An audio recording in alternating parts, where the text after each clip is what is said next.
Assalamualaikum warahmatullahi wabarakatuh. Kita akan melanjutkan pembahasan tentang hijrah, cerita tentang hijrahnya Rasulullah Shallallahu Alaihi Wasallam. Ketika keputusan keji untuk membunuh Rasulullah Shallallahu Alaihi Wasallam telah disepakati, maka turunlah malaikat Jibril memberitahukan kepada Rasulullah Shallallahu Alaihi Wasallam.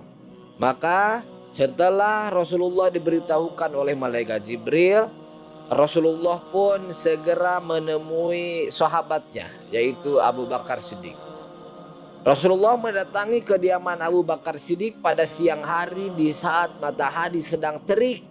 Ada seseorang yang berkata kepada Abu Bakar bahwasannya itu ada Rasulullah Shallallahu Alaihi Wasallam datang ke sini dengan menutup kepalanya di siang yang sangat terik dan bukan pada waktu yang biasa.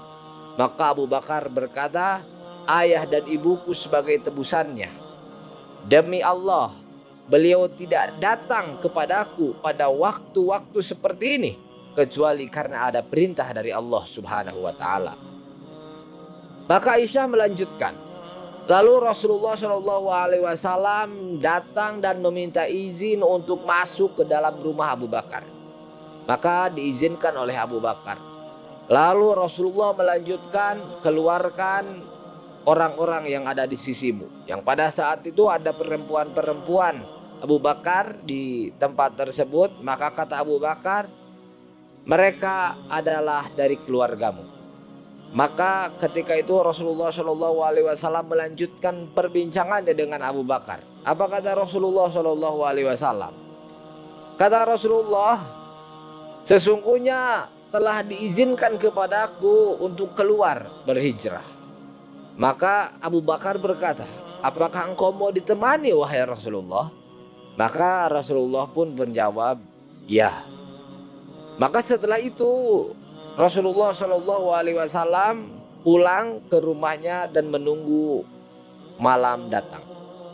Sementara itu orang-orang Quraisy yang pada kesepakatan yang telah ditetapkan di Darun Nadwa bahwasannya mereka akan mengeksekusi Rasulullah Shallallahu Alaihi Wasallam pada malam hari. Diketahui bahwasannya yang hadir di Darun Nadwa, yang bermusyawarah di Darun Nadwa tersebut adalah orang-orang ternama, tokoh-tokoh ternama pada zaman itu. Yang pertama ada Abu Jahal, yang kedua ada Al-Hakam, terus ada Uqbah bin Abul As, ada An-Nadir bin Al-Haris, ada Umayyah bin Khalaf, ada Zam'ah bin Al-Aswad, ada Sulaiman bin Adi, ada Abu Lahab, ada Ubay bin Khalaf, ada Nabih bin Al-Hajjaj, dan yang terakhir ada Munabbih bin Al-Hajjaj. Disepakati bahwasannya untuk membunuh Rasulullah Shallallahu Alaihi Wasallam akan diadakan pengepungan pada malam hari di rumah Rasulullah Shallallahu Alaihi Wasallam. Orang-orang Quraisy, orang-orang bangsa Arab, orang-orang Mekkah khususnya, mereka sudah mengetahui bagaimana kebiasaan Rasulullah Shallallahu Alaihi Wasallam.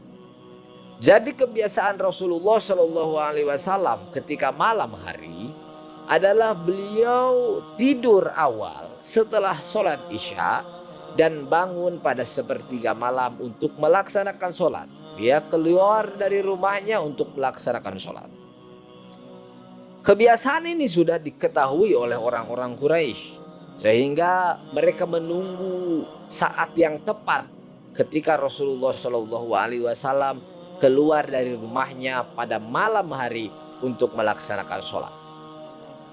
Maka dengan sombongnya, dengan gagahnya, dengan angkuhnya, musuh Allah yang bernama Abu Jahal ini, dia berkata bahwasannya sesungguhnya Muhammad telah mengklaim bahwasannya barang siapa yang mengikuti ajarannya, maka dia akan dijadikan raja di raja bangsa Arab dan non-Arab. Dan apabila mereka mati, maka akan dibangkitkan mereka setelah mati lalu dijadikan bagi kalian adalah surga-surga seperti surga-surga di Yordania. Itu kata Abu Jahal.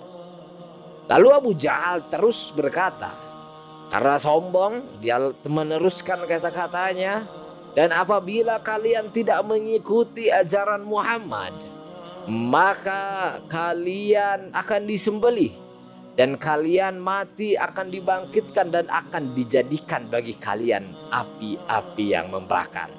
Itu kata Abu Jahal, musuh Allah, musuh Rasulullah Sallallahu Alaihi Wasallam. Maka waktu eksekusi itu semakin mendekati.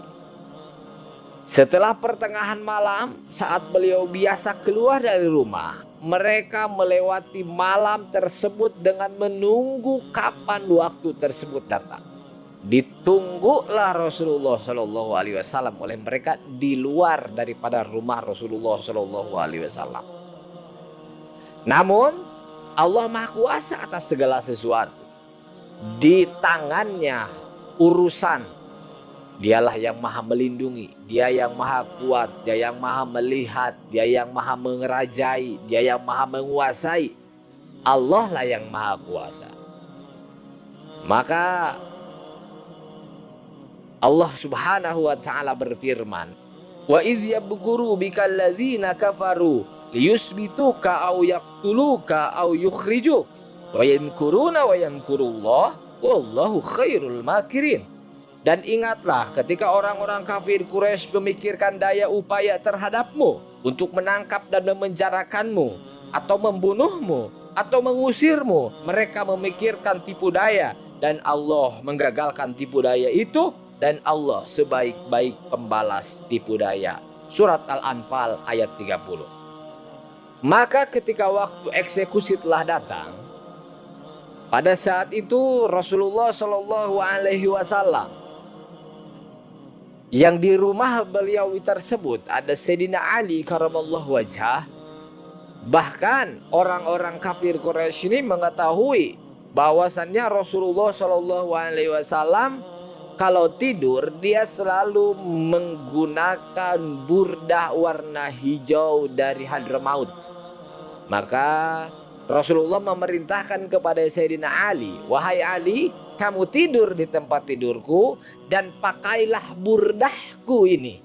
Nah, dipakailah burdahnya Rasulullah Sallallahu Alaihi Wasallam oleh Sayyidina Ali. Nah, dipakai. Maka dengan kekuasaan Allah Subhanahu Wa Taala datang malaikat Jibril. Setelah datang malaikat Jibril memerintahkan kepada Rasulullah Sallallahu Alaihi Wasallam untuk mengambil tanah yang ada di rumahnya tersebut, yang ada di tempat tersebut. Diambillah tanah, lalu dibacakan ayat pada tanah tersebut, yaitu waja'alna min baini aidihim sadda wa min khalfihim sadda faghshaynahum fahum la yubsirun. Itu adalah surat Yasin. Dan kami adakan di hadapan mereka dinding dan di belakang mereka dinding, dan kami tutup mata mereka sehingga mereka tidak dapat melihat. Ini Yasin, surat Yasin ayat ke-9. Maka Rasulullah Shallallahu Alaihi Wasallam setelah membacakan surat Yasin ayat ke-9 tersebut, maka ditiupkanlah tanah tersebut keluar hingga tanah tersebut sampai kepada mata dan kepala-kepala orang-orang yang berjaga-jaga di luar. Hingga akhirnya dengan kekuasaan Allah mereka tidak bisa melihat Rasulullah Shallallahu Alaihi Wasallam yang keluar. Nah, jadi tidak dilihatnya Rasulullah keluar oleh orang-orang kafir tersebut. Karena apa? Karena Allah menjadikan dinding di depan mereka, dinding di belakang mereka, sehingga mata mereka buta. Dengan tanpa beban, Rasulullah Shallallahu Alaihi Wasallam keluar daripada rumahnya tersebut. Maka setelah keluar, Rasulullah langsung bergegas untuk melanjutkan perjalanan menjumpai Abu Bakar Siddiq di rumahnya.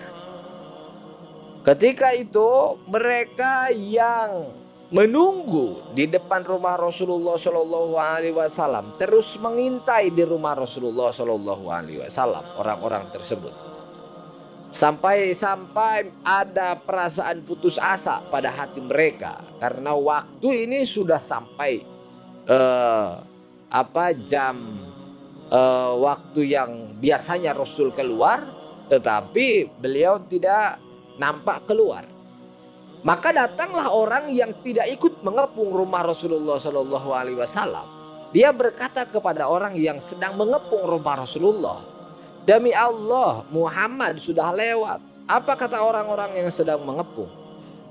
"Aku tidak melihat Muhammad lewat. Aku di sini berjaga tapi tidak melihat Muhammad lewat." Lalu seseorang mengintip ke dalam rumahnya. Setelah diintip, masih ada katanya Muhammad di dalam rumah.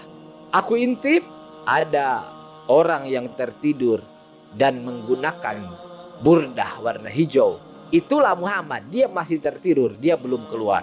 Maka orang yang tidak ikut dalam pengepungan tersebut berkata, "Demi Allah, dia telah meniupkan pasir, dia telah meniupkan tanah ke kepala-kepala kalian, sehingga kalian tidak bisa melihatnya."